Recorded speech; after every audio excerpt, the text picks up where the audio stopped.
Rearranging the geometry of the body is about creating a divine form from an ordinary flesh and bone system that we have. These 114 chakras, if we rearrange them in a certain way, a complete different possibility becomes available around those forms. So in India, such people get referred to as Bhagwan.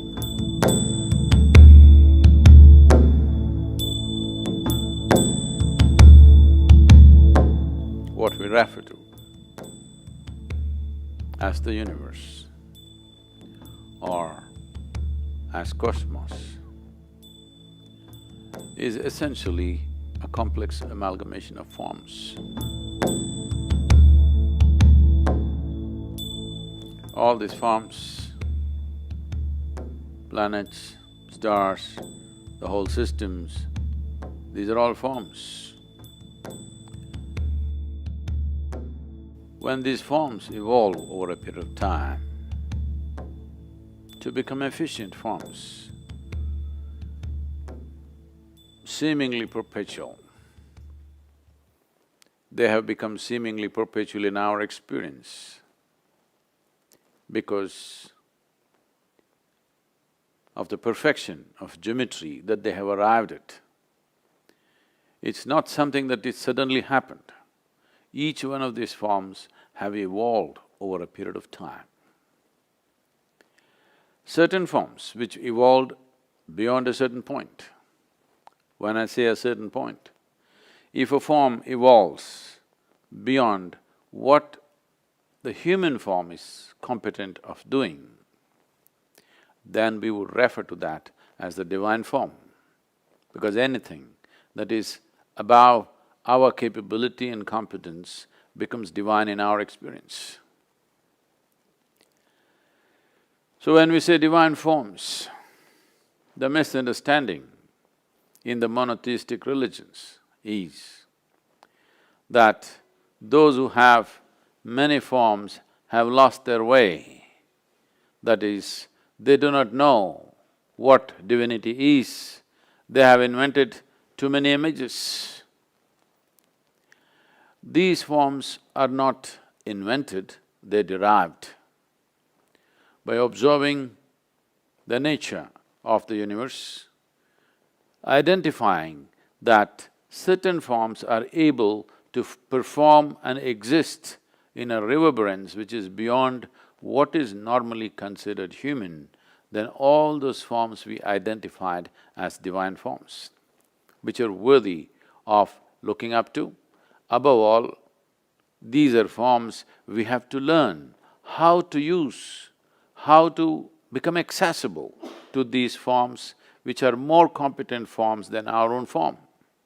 There are natural forms on this planet which can function in a higher intensity than the human form, or we can assemble forms, or we can create forms, a certain combination of forms which will function in a higher way than the way we are right now. In fact, the whole system of yoga is just about arranging or rearranging your own form. These 114 chakras, which are a certain energy forms by themselves, if we rearrange them in a certain way, the same human being who was just flesh and blood, living within the compulsive nature of that dimension of life, can suddenly be transformed into a higher possibility. It is those people who have transformed themselves or the geometry of their existence to a higher level, either by realization or by understanding or by sheer intensity of energy or emotion. They have transformed themselves into a higher geometric form so that their very presence exudes a completely different dimension of energy, a complete different possibility becomes available around those forms. Then we refer to those forms as divine forms. So in India, such people get referred to as Bhagwan, or there are so many other names which essentially means godlike or divine. The nature of the human body has come with a certain arrangement. There's a whole science which has become a very quasi kind of science these days because of the intuitive sciences have fallen on bad places because general integrity in the society has fallen. People start saying things, guesswork is considered intuition. Otherwise, whenever a child is born, usually in India, they used to call a person who's intuitive, who'd come and observe the geometry of the child's body and would say, this is what is possible in this child's life. Not by looking at the stars, but simply looking at the geometry of the child's body, the energetic geometry of the child's body. Probably most of you have heard about how a certain person predicted Gautama, the Buddha's future. He said he will either become a great emperor or a great saint. So this may, for logical minds, this may look like, oh, this is, come on, this or that. Both sides of the coin, if you say you're bound to be right. No, he's only talking about looking at the intensity of the geometry. He's saying, either in the material world he will achieve great things. Because he's a king's son, he's saying maybe he will become a great emperor. Or because of a certain observation, if such intensity is there in the child, why would he waste his time ruling over people? He would rather embrace them, which is more sensible to do. He would rather transform them, which is more sensible to do. So, he said the intensity is going beyond being an emperor. Being a king's son, probably he will become an emperor. But when I look at the intensity of the geometry, maybe he will become a great sage. Well, he turned out the other way around. He was not wrong in that prediction. If he had fallen back in his life for some reason, maybe he would have become a great emperor, a conqueror. Maybe he would have conquered many lands and become a great emperor. Great emperors did not happen without so much guile, violence and many things which most people wouldn't want to do in their lives. To be a great emperor, you have to do many things that a whole lot of sensible people will not be willing to do. So Gautama chose the other way around and the prediction was not wrong. The prediction is he is looking at the seed and this can become a great tree.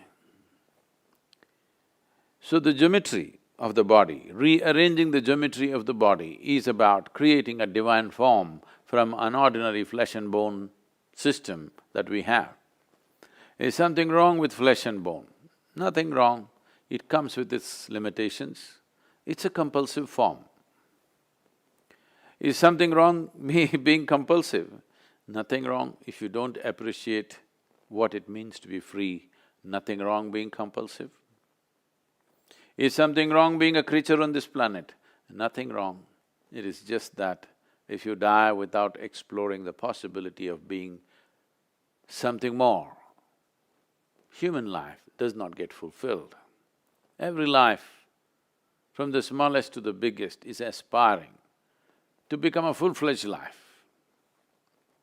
Because the human being has come with this possibility which is quite limitless, because of that, people are trying to fix their ambitions and goals in their life. What is a seamless possibility?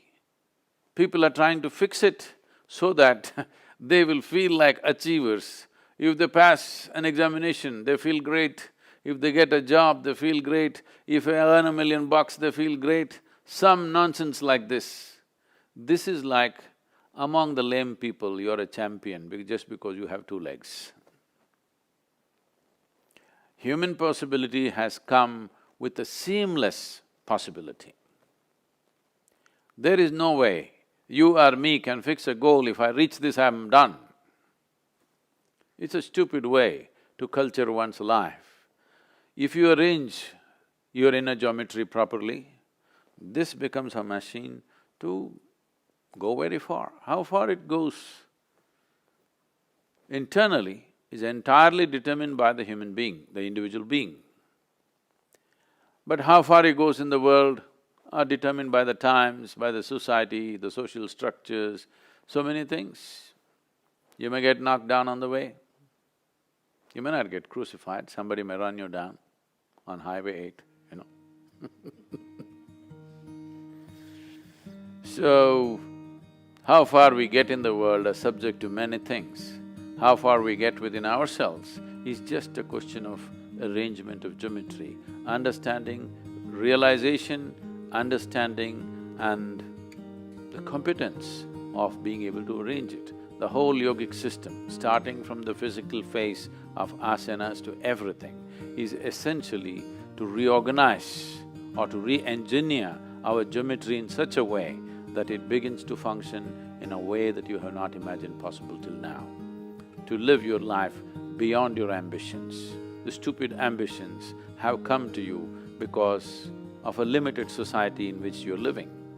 Based on that, if you are a little one step ahead of your neighbor, your ambitions are realized. No, no, no, I'm not just thinking about this, I want to be the richest man in United States. It is still among the lame. Among the lame you're a champion, that's all. So, a seamless possibility need not be encapsulated into something silly based on the circumstances in which we are living right now.